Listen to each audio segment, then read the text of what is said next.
So I have to do some, some cleaning up a little bit. What I mean by that is, I got this verse that God gave me when I was talking when Mom was, those who don't know, she went into a comatose state. And God told me this verse. It says, Isaiah 40, verse 29 through 31. He said, He gives power to the weak, and to those who have might, He increases strength. Right. He says, even the youth shall faint and be weary, and the young man shall utterly fail. But those who wait on the Lord shall renew their strength. They shall mount up their wings like eagles. They shall run and not be weary, and they shall walk and not faint. So I know we're going through something, but I heard this one thing that I want to give to you. It says, grief is natural when you're going through something. But here's what I learned. Grief is love without a place to go. Amen. So don't be upset that you're grieving. Now understand it's a form of love that you're loving someone. Now those who know my mom know me. She's always called me pastor, her motivational speaker person. So I'm about to give something for my mother, and you guys just be part of the audience if you don't mind. So I'm doing this for my mom because I just have to one last time. So I need you to walk with me and understand what I'm saying. The title of this, it says, now it's going to sound tough. It says, I have faith. Now listen through it. It says, I tried to be a great son. I have failed. I tried to be a great person. I have failed. I tried to be a great brother. I have failed. I tried to be a great employee. I have failed. I have tried to be a great husband. I have failed. Tried to be a great father. I have failed. I've tried to be a great nephew. I have failed. I've tried to be a great cousin. I have failed. I've tried to be a great friend. I have failed. I've tried to be a great Christian. I have failed. And I know this saying that people wonder where I'm going, but I looked up the origins of the word I many, many years ago. The Germanic word, and I'm not going to butcher it, it was EK. Didn't mean much to me.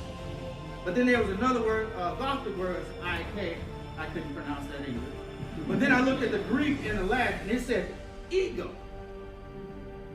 I was ego. Because when I look back in Exodus 3 and 14, it said, God said unto Moses, I am that I am. The only one that can say I is God. So when we start saying what I could have done, our ego is in place. So we have to give it all to God. So let me work with you. Let me give you a little bit of a lesson of this guy named Rigsby said. He said, ego is the anesthesia that deadens the pain of stupidity. What does that mean? That means that we're walking around right now. I've done it. The night that my mom died, I said, I should have did this. I should have did that. And God said, you should have went to me. Right now. You have no power. What are you doing? It says in Proverbs 3, verse 5 to 6, it says, trust in the Lord with all your heart, and lean not on your own understanding. In all your ways acknowledge Him, and He shall direct your path. So we've been wrong all this time, thinking that we can do something. God is the one who can do it. So let's walk with me. When I say I want you to say ego. What I have noticed myself, I have tried to do everything for my mother.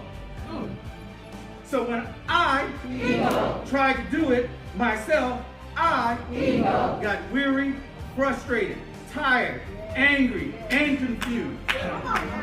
See, the lesson to know is that we find in Proverbs verse 2,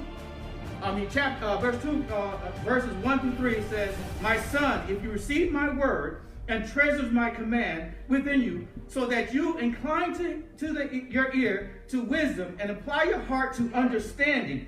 Yes, if you cry out for discernment and lift your voice for understanding, if you seek her as silver and search for her as hidden treasure, then you will understand the fear of the Lord and find the knowledge of God.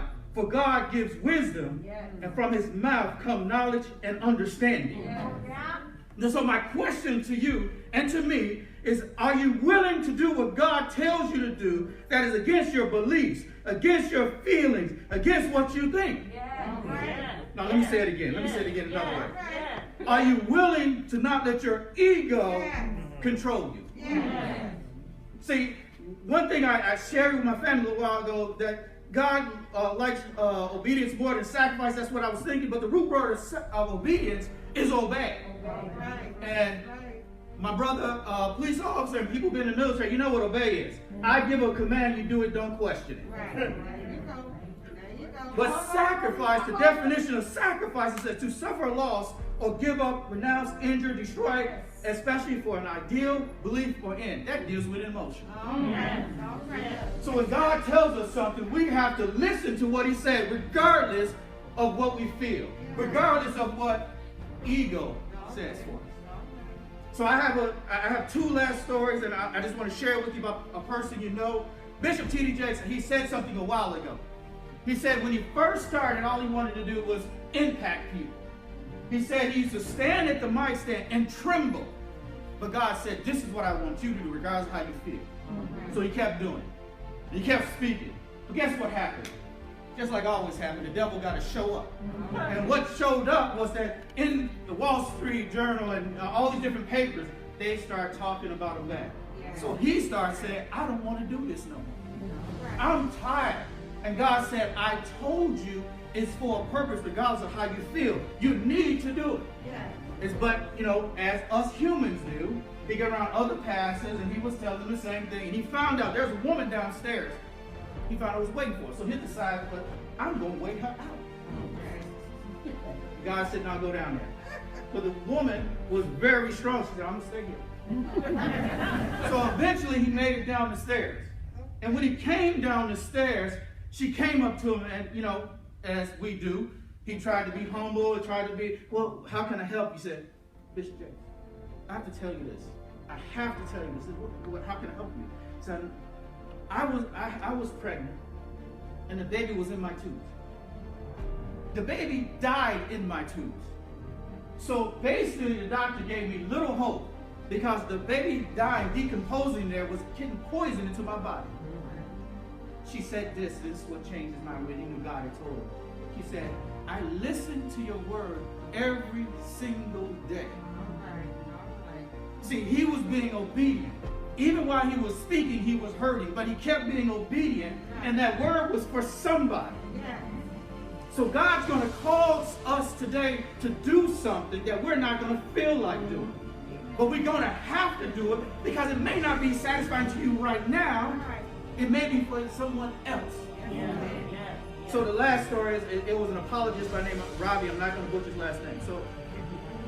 So this guy, he got, yes. This guy got saved and born again. And just like us all, we all recommit ourselves all the time. And he came in there and he said, I have 10 rooms in my house. And he said, since the Lord loves me, I'm going to give him 2 rooms in the house. So overnight, the devil showed up, knocked on the door, heard scratching it, and he opens the door and he wrestled with the devil. Now, the Lord's in the 2 bedrooms, didn't show up. Soon as the fight was over, Lord, and he said, Lord, you were here.